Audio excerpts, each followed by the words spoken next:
Well, the Seahawks, from going into a rebuild, from some of the recent moves they made, now it looks like they're starting to retool instead of rebuilding. Let's talk football. Alrighty, what's going on, everyone? Welcome back to the All Around Sports Podcast, where sports are everything on this channel. I'm your host, Antonio. First of all, before we get started too much into this video, I do want to send out an apology because I've not made a video for 1.5 weeks. I have been out of town, so I was on vacation. So that if you haven't seen any posts from me from the free agency span, because I wasn't here. So I was on the road. I was in the East Coast area. I'm not going to say where, but I was up there. But I'm now back home in my undisclosed location. So I was able to hear about all the NFL news. So we're going to be going over that team by team. Starting off, of course, with my team, the Seattle Seahawks. The Seahawks, after trading away Geno Smith and DK Metcalf, along with releasing Tyler Lockett, from original stance, it looked like the Seahawks were in a rebuild, but you thought wrong because they went out there and got former quarterback behind the Vikings, which was Sam Darnold, who has some experience with current Seattle offensive coordinator Clint Kubiak. Also, another few known signings was Cooper Kupp from the Los Angeles Rams to a 3-year, $45 million contract, while also signing Marcus Valdez-Scantling from the Saints recently, who also spent some time with the Bills last year, to a 1-year, $5.5 million deal.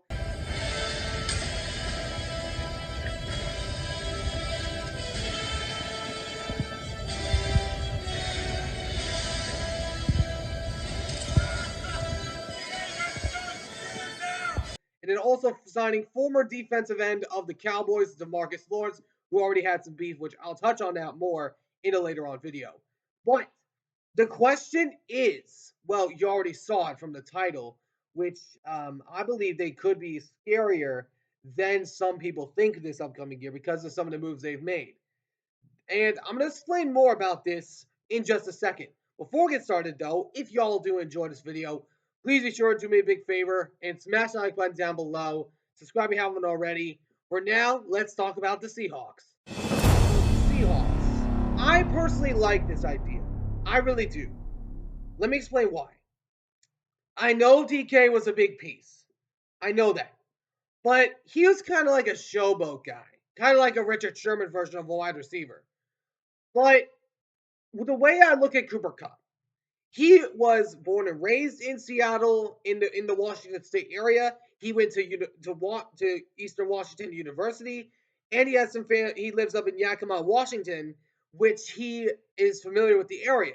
So I personally believe this was the right option for Cooper Kupp. Because Dallas, you ain't gonna win anything there. Saints, they're in a rebuild right now. But I love these moves that they've made. And the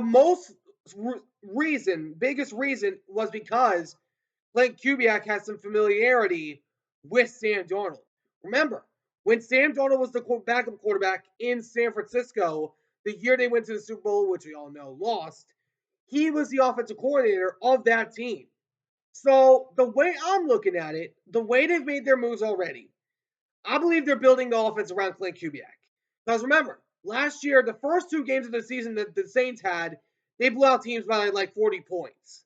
But of course, they later on would struggle because they had a lot of injuries.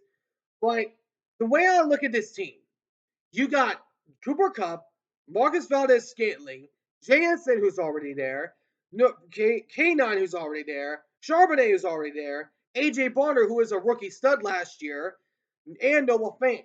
And you look at the defense, they were like a top 15 unit in the NFL last year. And they retained Ernest Jones and Jared Reed, which I believe Ernest Jones was a top priority. So I'm glad they got the deal done there. What I'm looking for as a Seahawks fan, I'm looking for more offensive linemen. Because I know the offensive side got more weapons, but we need offensive linemen to protect Sam Darnold. I am still cautiously optimistic about Sam Darnold. But I will say this. If Seattle can go into the draft get an offensive lineman in the first round, maybe like either Calvin Banks or Josh Simmons. Either one would personally be fine by me. And be able to go out there and get some more defensive guys on the defensive side. I am telling you all this right now. If the Seahawks do all this, they could possibly have an argument of being the second best team in the NFC West, right ahead of the Niners. Now, I know there's going to be a little bit of an argument because the Niners are still a good team, but they lost a lot of depth pieces, but I'm going to talk about them more in a future video. My point is, the Seattle Seahawks ain't going away. They have been built around an underdog mentality ever since the franchise moved to the NFC. They have been built around an underdog mentality. That is what this franchise is. And people think they're going to come in last place, they're going to come in second. People think they're going to come in third, they're going to come in first. Because that is who the Seahawks are. They know how to win. They know how to suck in the underdog mentality and know how to show up when it comes to brightest lights. So we'll see what ends up happening. But the Seahawks, they are moving in a really good direction. And I'm liking what the Seahawks are doing at this current moment in time. Let me know in the comments what you guys think. What are your guys' thoughts on the Seahawks moves? Let me know in the comments what your thoughts are and what you think down in the comment section below. Do you guys agree with my opinions or do you disagree? Let me know in the comments what y'all think down below. Anyways, hope y'all enjoyed this video. If you did, please make sure to do me a big favor and smash the like button down below. Subscribe if you haven't already. Until next time, I'll see you all in the next one. Ciao for now.